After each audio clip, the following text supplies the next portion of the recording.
श्रीराम जय जय राम. देव आणि नाम भिन्न नाहीत.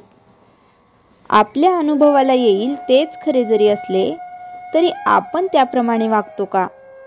पुष्कळ गोष्टी वाईट आहेत असे आपल्या अनुभवाला येते, परंतु त्या करण्याचे आपण टाळतो का? हाच तर आपल्यातला दोष आहे. थोर पुरुषांचे मात्र तसे नसते.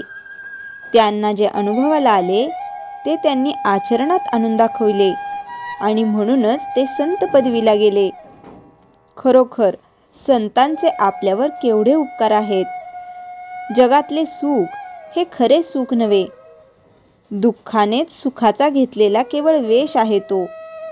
असे जेव्हा त्यांच्या अनुभवास आले तेव्हा त्यांनी त्या सुखाकडे पाठ फिरवली आणि खऱ्या सुखाच्या शोधाला ते लागले. परमेश्वर प्राप्तीतच खरे सुख आहे असे त्यांना आढळून आले. त्या प्राप्तीचा अगदी सोपा मार्ग म्हणजे ईश्वराचे नाम. हेच वेद काळापासून तो आतापर्यंत सर्व साधू संतांनी अनुभव घेऊन सांगितले आहे. सद्गुरूकडून मिळालेले ईश्वराचे नाम प्रेमाने, भक्तीने आणि एकाग्रतेने घेतले तर परमेश्वर आपल्याजवळ येऊन उभा राहतो, असा सर्व संतांनी आपला अनुभव कंठर्वाने सांगितला आहे. आपण तसे नाम घेतो का? नामाकरता नाम आपण घेतो का? का मनात काही इच्छा, वासना ठेवून घेतो? कोणतीही वृत्ती मनात उठू न देता जर नामस्मरण केले तर देव काही लांब नाही. देव आणि नाम ही दोन्ही भिन्न नाहीतच. नाम म्हणजेच देव आणि देव म्हणजेच नाम.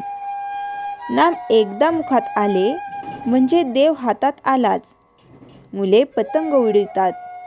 एखादा पतंग आकाशात इतका उंच जातो की तो दिसेनासा होतो, तरी तो पतंग उडविणारा म्हणतो, माझ्या हातात आहे पतंग, कारण पतंगाचा दोर त्याच्या हातात असतो. जोपर्यंत अखंड नामस्मरणाची दोरी आपल्या हातात आहे तोपर्यंत परमेश्वर आपल्या हातात आहे. ती दोरी सुटली की परमेश्वर सुटला. आपल्या नामस्मरणाला एका गोष्टीची अत्यंत जरुरी आहे. आपल्या जीवनात परमेश्वरा वाचून नडते असे जोपर्यंत आपल्याला वाटत नाही तोपर्यंत आपले नामस्मरण खरे नव्हे. परमेश्वरच आपल्या जीवनाचा आधार, त्याशिवाय आपण जगूच शकत नाही. अशी वृत्ती बांधल्यावर होणारे नामस्मरण तेच खरे नामस्मरण. आपली स्थिती जर याच्या अगदी उलट, परमेश्वरा वाचून आपले कुठेच अडत नाही, अशा वृत्तीने आपण नामस्मरण करतो, मग परमेश्वर तरी कसा येईल? परमेश्वराचे नाम हेच आपल्या जीवनाचे सर्वस्व समजून नाम घेतले तर जीवनाचे सार्थक झाल्या वाचून राहणार नाही. नामाने भगवंताची प्राप्ती होणारच ही खात्री असावी. नामालाच निष्ठेचे नाम असे म्हणतात. श्रीराम जय जय राम. चैतन्यवाणी, भक्त, भगवंत व नाम ही तिन्ही एकरूपच आहेत. जिथे नाम तिथे भक्त आहे व तेथेच भगवंत आहे. श्रीराम जय जय राम.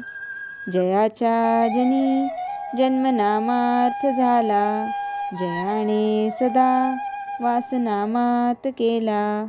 जयाच्या मुखी सर्वदा नाम कीर्ती, नमस्कार त्या ब्रह्मचैतन्य मूर्ती. श्रीराम जय जय राम.